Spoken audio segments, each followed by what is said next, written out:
Okay, so here's a video I've been wanting to create for a little while now, ever since really I got the Pocket 3, the DJI Pocket 3, Osmo Pocket 3, if you want to be official.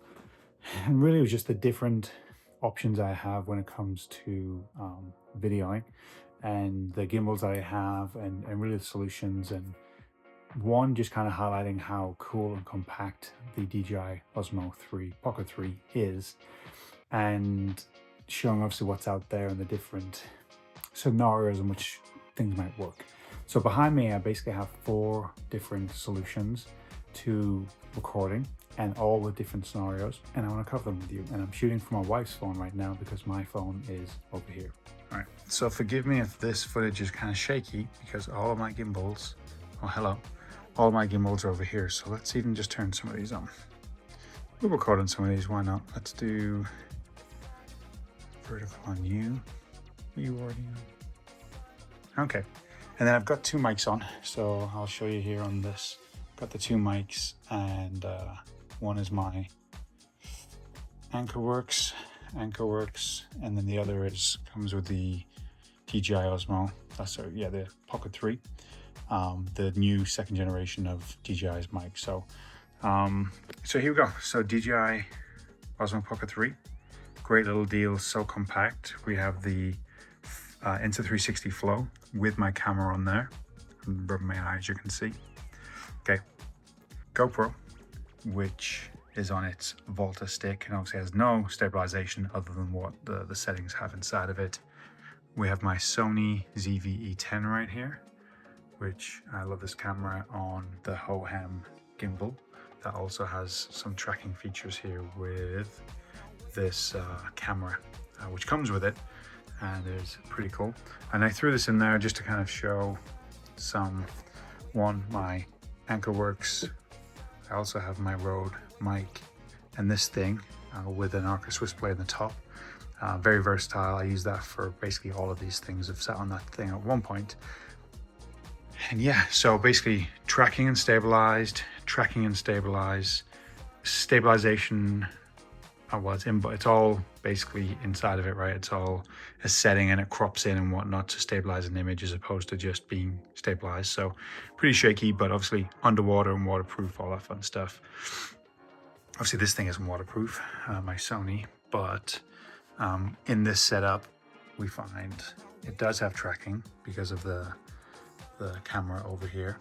It does have stabilization because of the gimbal, and really like this. I've gone through a couple of gimbals. I've got obviously quite a few reviews on my channel, our channel, of gimbals, and the Hohem was the one that checked all the boxes, because this one I can put my phone on, this one I can put a GoPro on there, this one I can put this camera on, I can put bigger lenses than the one that's on here, and I can also put a bigger camera on there than this crop sensor Sony mirrorless camera. And yeah, really the case scenarios for the 3, that's the lineup right there. And you can see my drone right here, so I guess that's a stabilized camera, and you can probably count that within the mix here. But this one just so small compared to the rest for what you're getting, for the size of the sensor, for the tracking, the features, the different camera settings that you can do, all kind of would be side by side with the GoPro. Obviously GoPro is a little bit more rugged, and it does some cool stuff, and it is waterproof, but this is going to be my kind of day-to-day deal. This thing is going to be my day-to-day family type setup. It's simple. I can give it to my wife, and she doesn't quite like it too much, and I thought she was going to like this one a little bit better, and I kind of got this one for her. But this one is, I like it. It does some cool stuff. I normally don't have the feet out like this. I normally have it either on this or on one of these tripods that go into the bottom from the other cameras. But I do like that. I've used that a lot at my gym. I've used this once at the gym. I've used that a bunch at the gym, used this a couple times at the gym, and used this one probably the most out of all of them. So I've kind of probably got the most time under this one, though my Sony is the one I do all of the talking heads on, or recently at least, since I got it. Prior to that, it was a whole bunch of stuff, phones and the GoPro. So yeah, this one, you know, basically action stuff, right? That's what the GoPro is going to be used for going forward. going to Florida on a trip. I've mentioned this in a couple of videos now. So 1, drone's coming. 2, this is coming. It's going to probably be along with the phone, the day-to-day probably usage of going through our adventures in Florida. This thing's going to come for different purposes, and the GoPro is going to come, but as little accessories as possible to cut down on weight. And my Sony and the Hohem, they are not coming. That is way too heavy stuff to bring.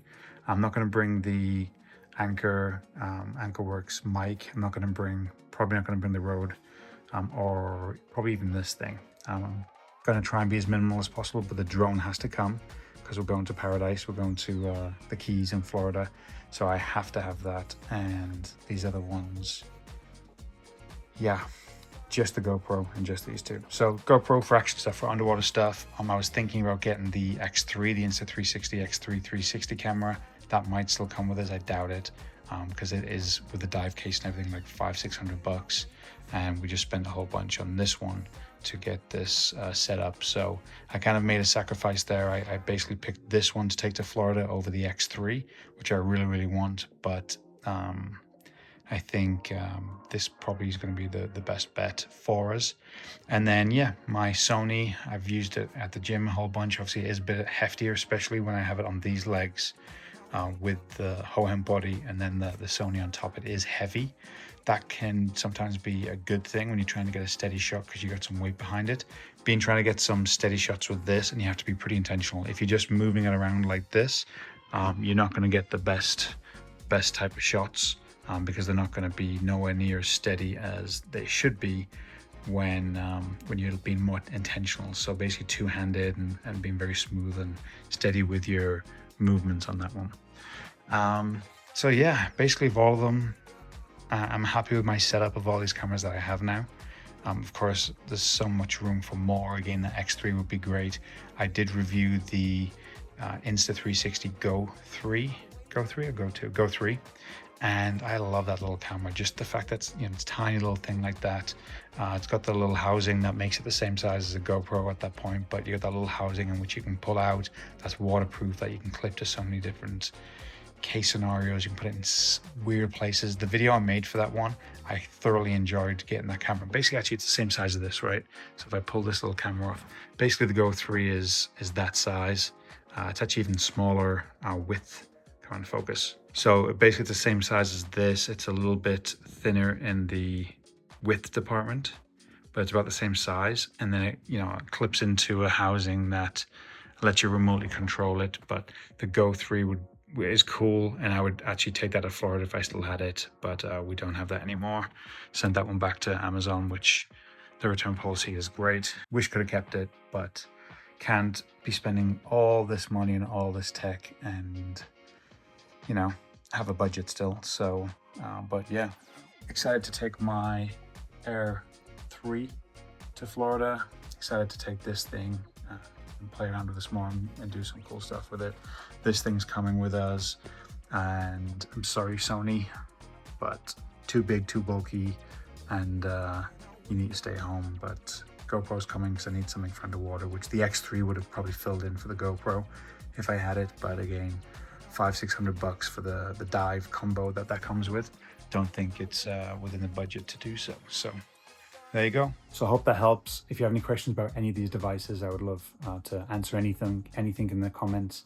I always get back normally within an hour or two of someone commenting, or within the day for sure. So love all these. All the links will be in the description for the Amazon storefront. Greatly appreciate you tuning in. Hope this little insight helps as to the different case scenarios and the different options that are out there.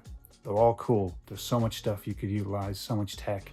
I wish that all these companies were sending me these products, because it would make it so much easier to review and to test and to enjoy them. But these are the ones that I've basically everything there I've spent my own money on and reviewed for the most. Reviewed them all, did a whole bunch of videos about them all paid for with my own money, so nothing sponsored, all my own opinions. So again, any questions in the comments below, would appreciate them. Like, comment, subscribe. Have a great day. Bye.